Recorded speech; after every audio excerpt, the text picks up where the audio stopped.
ज्ञान गंगा गीता दर्शन पूर्व प्रसंग में आप श्रवण कर रहे थे। भगवान श्री कृष्ण कहते हैं, जो अपनी इंद्रियों को, अंतःकरण को संयम में करके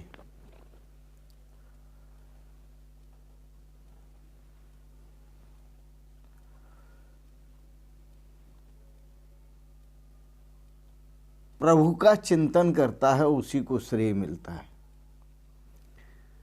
इसलिए कल के प्रसंग में शीर्षक रखा, संयमी बने।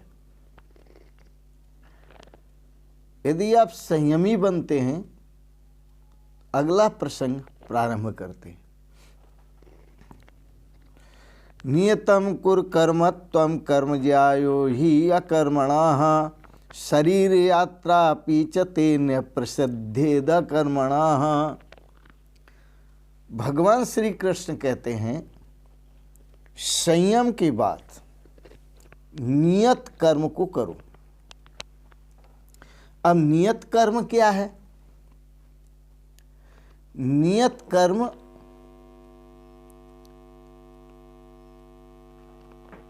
नियतम कर्म कर्मत्वम। नियत कर्म क्या है? नियत कर्म है जो वेदों ने निश्चित कर दिया।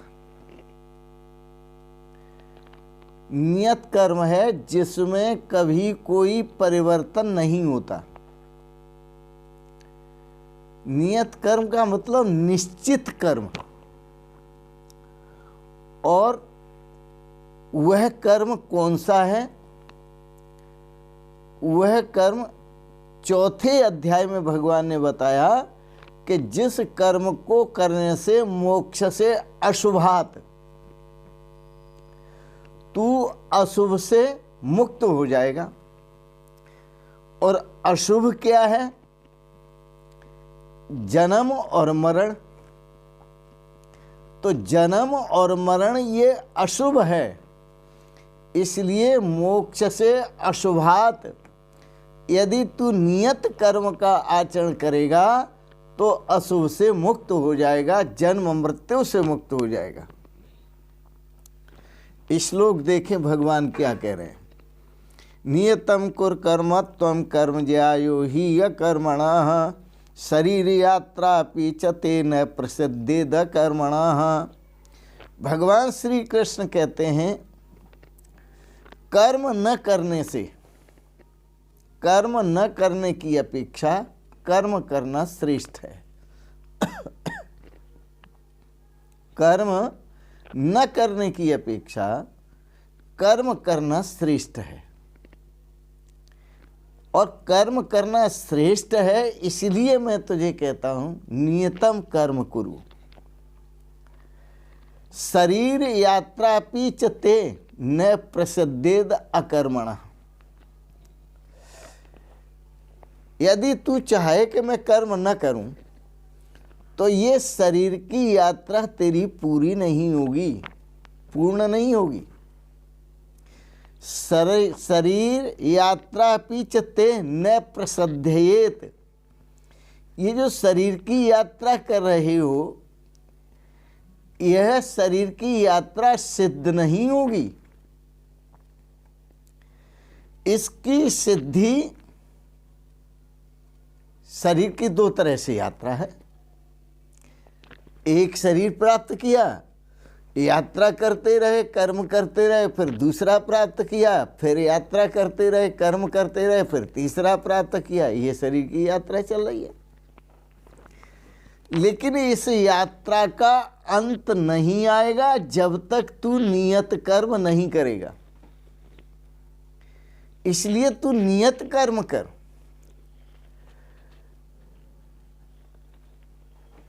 इस यात्रा का अंत तब आएगा, शरीर की यात्रा पूर्ण तब होगी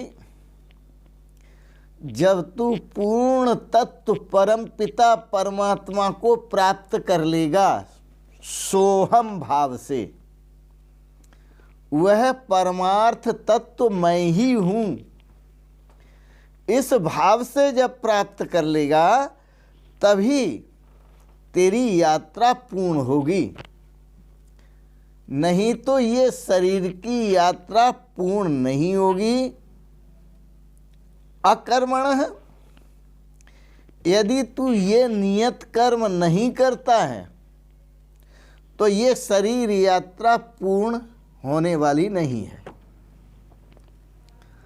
आओ अगले श्लोक में भगवान श्री कृष्ण कहते हैं, यज्ञार्थात् कर्मणो अन्यत्र लोको अयम कर्म बंधनः तदर्थं कर्म कौन्तेय मुक्त संग समाचारः। भगवान श्री कृष्ण जहाँ से बोल रहे हैं हमें उनका भाव वहीं से समझना है। अब भगवान कहते हैं यज्ञ अर्थात कर्मणो अन्यत्र। यज्ञ किसे कहते हैं? यज्ञो वही विष्णु, यज्ञ कहते हैं परमात्मा को,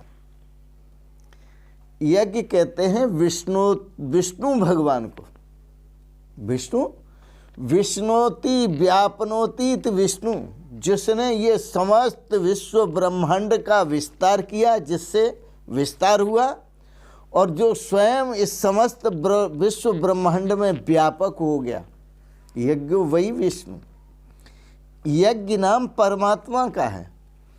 यज्ञात कर्मणो अन्यत्र, उस परमात्मा से इतर जो कर्म है उस परमात्मा की स्वानुभूति,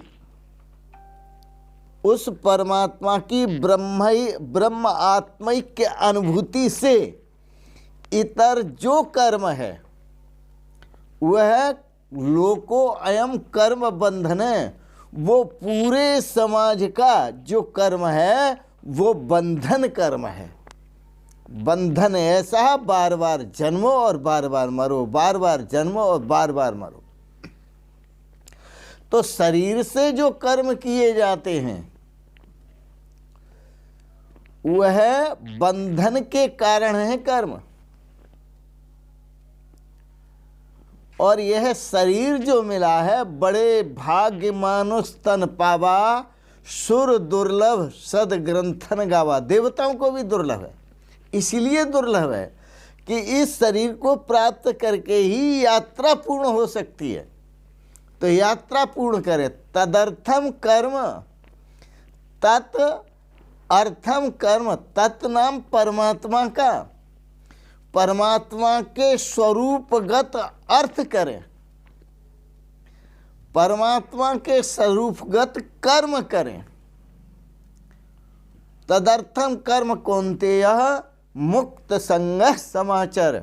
और हे कुंती नंदन, आसक्ति से रहित होकर कर्म करो, आसक्ति से रहित होकर।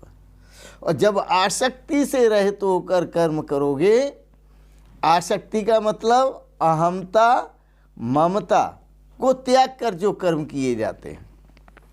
आसक्ति का मतलब है यहाँ जो कर्म